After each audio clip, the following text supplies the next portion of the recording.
on the position player side, we are committed to giving, the kids right at first base an opportunity. It's between Judge and Hicks, and Austin and Bird. Anybody else who wants to push themselves into the mix, so be it. I've had teams continuing to knock on our door about guys like Agardi and stuff like that. If that leads somewhere, so be it. But for the sake of your question, let's assume it doesn't. So then that would only be mainly the any way to tweak the bullpen and the rotation, and we'll see. Good to have you back on Hot Stove. We played that soundbite for a specific reason, because Jack Curry said, I need to hear that again. Why is that? Well, Bob, it's a cliche, but where there's smoke, there's fire. And Brian Cashman's pretty upfront as a general manager. He talked about the fact that the Yankees might end up moving Brian McCann. The morning of the trade, he did a radio interview where he all but said that Brian McCann was going to eventually be traded.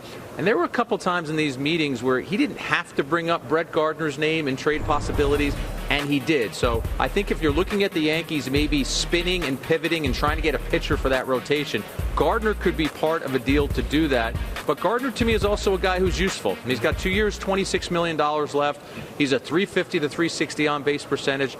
And, oh, by the way, he just won a Gold Glove. So I don't think the Yankees are looking to give Brett Gardner away, but if it can make them better, especially in the pitching department, it's something they'll consider. Also worth noting, the guy they signed this week, Matt Holliday, you can throw him in the outfield a little bit, so maybe that softens the blow of losing a Gardner. Yeah, I think when all the news of Brett Gardner and his name keeps popping up, I think about maybe giving the Yankee lineup a different look. You got Jacoby Ellsbury and Brett Gardner, pretty much the same type of player. So maybe Brian Cashman thinking, if I can get a right-handed bat, I can get somebody who's a little bit different than those two guys right at the top of the order, he might do it. Brett's a veteran guy. He's heard his name for years being rumored. It's a good problem to have because you're a good player and a lot of teams are interested. He understands how the business works, and Brian Cashman will be the first to tell you, I love Brett Gardner. He's always been one of my guys. But interesting, 2 nights ago, Brian Cashman was asked about some rumors regarding the Orioles, if he would have any problem doing business with them.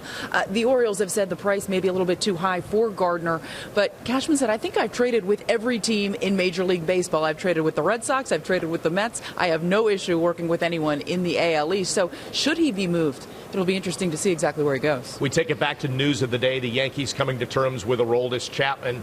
And you think of signing of one player and how it changes things. Betances 8th, Chapman 9th, and then you figure it out from there. As the Yankees did last year, they'll do it again. Right, you figure it out with Clippard, with Warren. They like what Tommy Lane gave them. But Chapman is obviously the headline in that mix because that guy is a superstar at his position. And I go back to the early days when I started covering the Yankees, and George Steinbrenner was the owner, and George loved having superstars on the Yankees in their lineup to help attract fans. Chapman is that kind of guy. Now, I know on any given day if you buy a ticket, you don't know if he's going to be someone who comes into the game.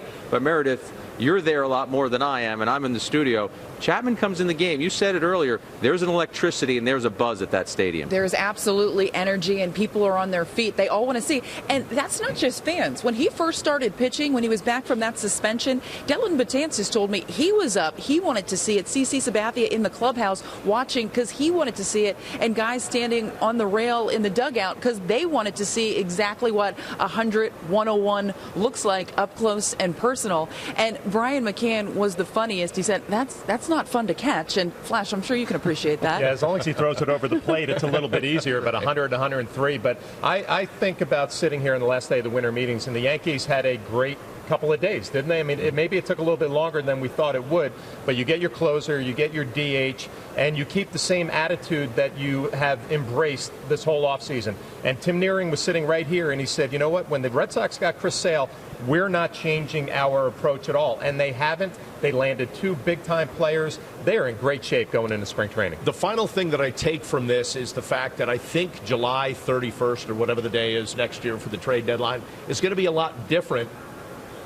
Forget what the Yankees do in the first half of the season, because last year everybody's saying, are they going to be buyers or sellers? Are they in it or not? They were sellers. They got a ton of talent back. I think when July comes, it's going to be different for the Yankees, because with Chapman and the young players that they have, they believe they can win the division. I'm in agreement with you, Bob, and I think when we reflect on last year in Yankee history, that was an aberration for the Yankees. That was something that hadn't happened in almost 30 years. They were going to trade their veterans and bring in the Hall of Prospects. when you look and talk to people around baseball about the job that Brian Cashman and his front office have done, they get universal praise for the number of prospects they brought in, for the quality of those prospects, and now they're hanging tight to those prospects because they want to get the production at the major league level. You know, it's such a fine line, right, between spending money on free agents, older players, and keeping all the prospects.